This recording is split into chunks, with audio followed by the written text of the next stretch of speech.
Depuis des millénaires, l'humanité se construit en partageant son bien le plus précieux, la transmission. Elle est l'essence même de notre existence, le socle sur lequel reposent nos savoirs, nos cultures, nos évolutions. Par la parole, l'écriture, les gestes, chaque génération lègue à la suivante le fruit de son expérience. Ce passage de témoin a façonné les civilisations, guidé les esprits, bâti les sociétés. Des traditions ancestrales aux innovations contemporaines, elle est ce fil invisible qui relie les êtres humains à travers le temps. Transmettre. Un acte simple en apparence. Mais que signifie-t-il vraiment ? Et comment en faire un levier de progrès ? Un pont entre les individus, un moteur pour celui qui donne, celui qui reçoit, et pour la société tout entière. On se demande souvent quelle planète nous laisserons à nos enfants. Mais quels enfants voulons-nous laisser à notre planète ? Nous allons vous raconter notre histoire. L'histoire de 19 étudiants partis s'éveiller. L'histoire d'hommes et de femmes engagés. L'histoire de nos enfants. De notre futur. Écoute bien cette histoire qui est la nôtre. Et ensemble, éveillons-nous. Maintenant.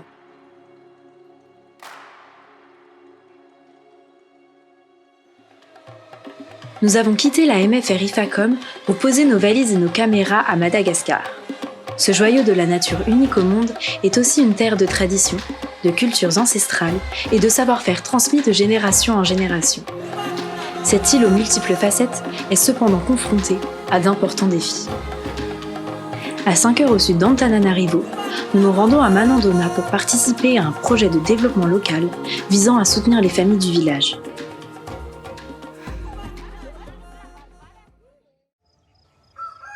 Manandona s'éveille aux premières lueurs du jour. Dans les rizières, les silhouettes s'activent, portées par un savoir-faire ancestral. L'agriculture et l'artisanat ne sont pas seulement des traditions, mais des piliers essentiels de l'économie locale. Cette transmission, vitale pour le développement de la communauté, permet non seulement d'assurer des moyens de subsistance durables, mais aussi de préserver l'identité culturelle malgache. Depuis 2007, l'association qui nous accueille œuvre pour le développement socio-économique du village et l'amélioration des conditions de vie des paysans. Elle accompagne notamment les villageois dans la création de nouvelles filières professionnelles telles que l'élevage, l'artisanat et l'apiculture. Il y a quelques années, un projet d'apiculture a vu le jour grâce à l'initiative de plusieurs villageois. Malheureusement, le projet s'est progressivement arrêté car les abeilles ont été frappées par une maladie qui les a décimées. Aujourd'hui, nous souhaitons relancer cette filière en encourageant les habitants à participer à ce projet collectif car l'installation de nouvelles ruches pourrait générer des ressources financières pour les familles et la communauté. Il est essentiel pour nous de transmettre ces savoir-faire aux enfants et aux habitants car l'apiculture pourrait devenir une véritable source de revenus à l'avenir.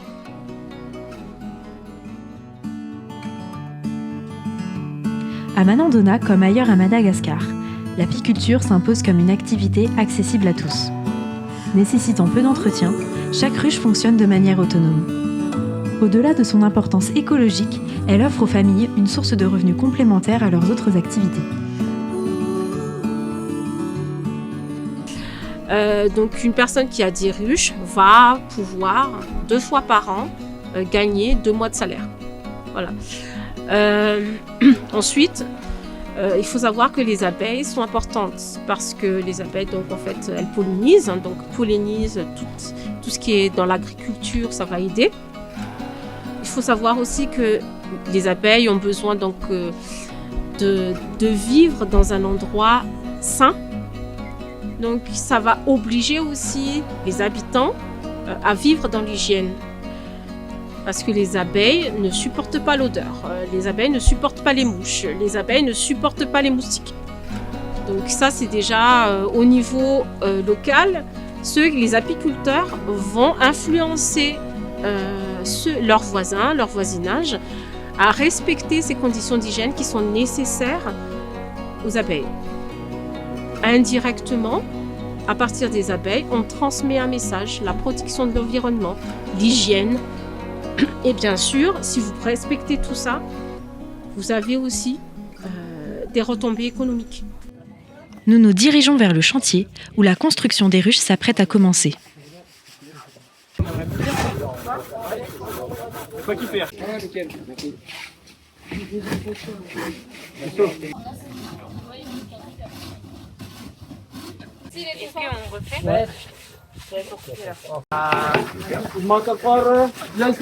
Nous sommes guidés par les habitants locaux afin de reproduire au mieux la justesse de leurs gestes.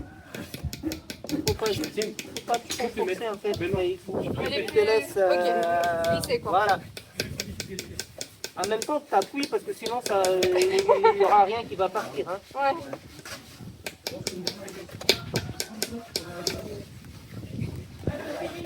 Il faut avoir peur, mais il faut juste aller.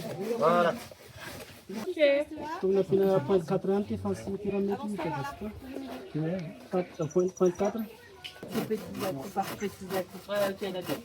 C'est hyper droit en plus. Ah bon, très droit. L'huile là. Elle là. C'est clair, de ce que je vois, c'est plus en train de faire pencher comme ça que de faire là. Tu vois ce que je veux dire? Parce que c'est le réflexe de la main en fait à faire ça. Au fil des heures, l'apprentissage se fait naturellement et chaque geste devient plus fluide.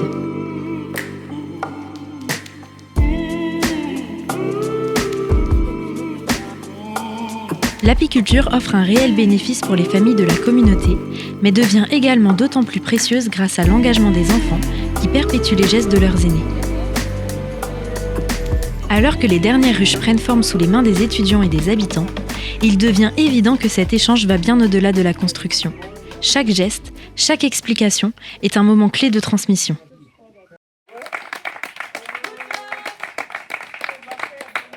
L'apprentissage des savoir-faire dès le plus jeune âge est donc crucial pour préserver les traditions, développer des compétences et assurer l'avenir des communautés malgaches.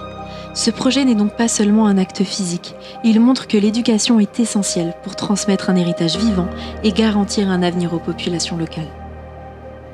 Il y a 15 ans, sous l'impulsion d'un habitant profondément engagé dans la vie de son village, une association de parents d'élèves a vu le jour à Manandona.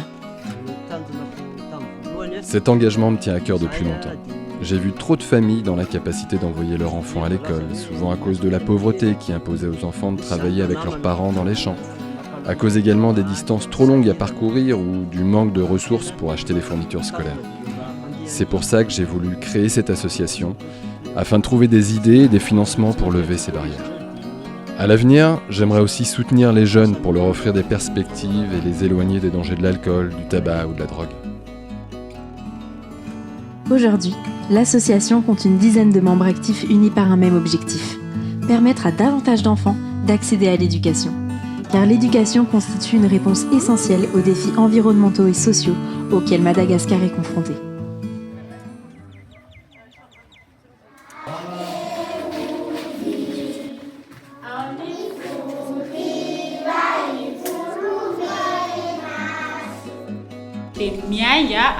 Aujourd'hui, les établissements scolaires jouent un rôle très important à Madagascar, car les enfants représentent l'avenir du pays.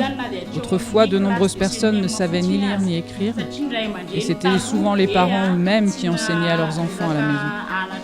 Pourtant, il est essentiel que les enfants fréquentent l'école pendant la période du primaire, car c'est là qu'ils acquièrent les bases fondamentales pour accéder demain à des métiers plus qualifiés. En investissant dans une éducation de qualité, Madagascar peut non seulement améliorer les conditions de vie de sa population, mais aussi protéger son patrimoine naturel unique, aujourd'hui menacé, en sensibilisant les élèves aux enjeux environnementaux auxquels le pays est confronté.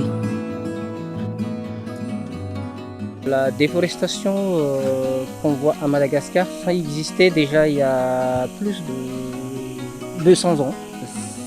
Consiste en fait à défricher des forêts dans le but de cultiver du riz. Ça c'est la première cause de la déforestation. La deuxième c'est plutôt l'exploitation forestière et aussi la fabrication de charbon de bois. Parce qu'à Madagascar, aux alentours de 70% des foyers, ils utilisent les charbons de bois comme combustible pour faire la cuisine pour la famille. Cette déforestation a vraiment des impacts sur des faunes et flores endémiques de Madagascar. Et comme la forêt baisse donc drastiquement, cette faune et flore de Madagascar sont vraiment aussi en danger. Pour moi, la première chose qu'il faut faire, c'est qu'il faudra adapter l'éducation à la préservation de cette richesse du pays pour que les enfants puissent plus tard faire attention à ne plus faire la même erreur que leurs anciennes ont déjà fait. D'un autre côté, il faudra que les dirigeants du pays s'y mettent, et ça c'est urgent, c'est tout de suite une vraie politique pour préserver le reste de ce qu'on a. Madagascar, c'est une belle île. Il faudra que tout le monde s'y mette. Ça peut peut-être sauver encore le reste de ce qu'il y a. Parce que si on les aide humainement, ils seraient conscients de l'importance de cette biodiversité. Parce que c'est pas par choix qu'ils continuent dans ce mauvais sens. C'est plutôt par nécessité. L'environnement est un enjeu, on va dire, presque stratégique pour Madagascar. Les impacts du réchauffement climatique, on le ressent. Le cycle de la riziculture est perturbé, vous n'avez pas d'eau. Donc il est important en fait que les jeunes comprennent que c'est pas forcément un problème mondial et que on est juste les victimes. C'est que nous aussi on est acteurs et qu'il nous appartient de ne pas rester. Il faut pas se sentir victime.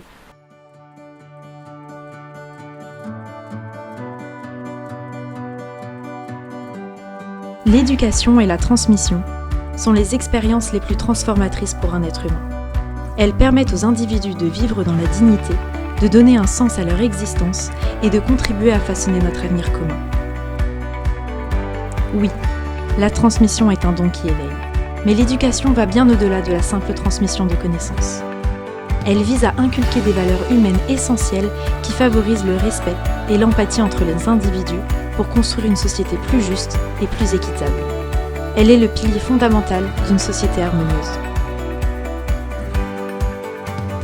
En immersion avec la population malgache, nous avons découvert une culture où la transmission est au cœur de la vie, où chaque rencontre est une source d'apprentissage. Nous avons appris que la vraie valeur de l'humanité se trouve dans sa diversité, que comprendre l'autre, quelle que soit son identité, c'est contribuer au bien-être de tous. Que nos différences nous rassemblent plus qu'elles nous opposent. Et c'est en puisant dans notre riche diversité de peuples et de cultures que l'avenir que nous voulons pourra se réaliser. Désormais, c'est toute l'humanité, toute sa créativité, toute son intelligence qu'il faut mobiliser si l'on veut que notre avenir soit inclusif, équitable, en paix et respectueux des droits humains. Car oui, tout peut changer. Maintenant.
vive la pluie.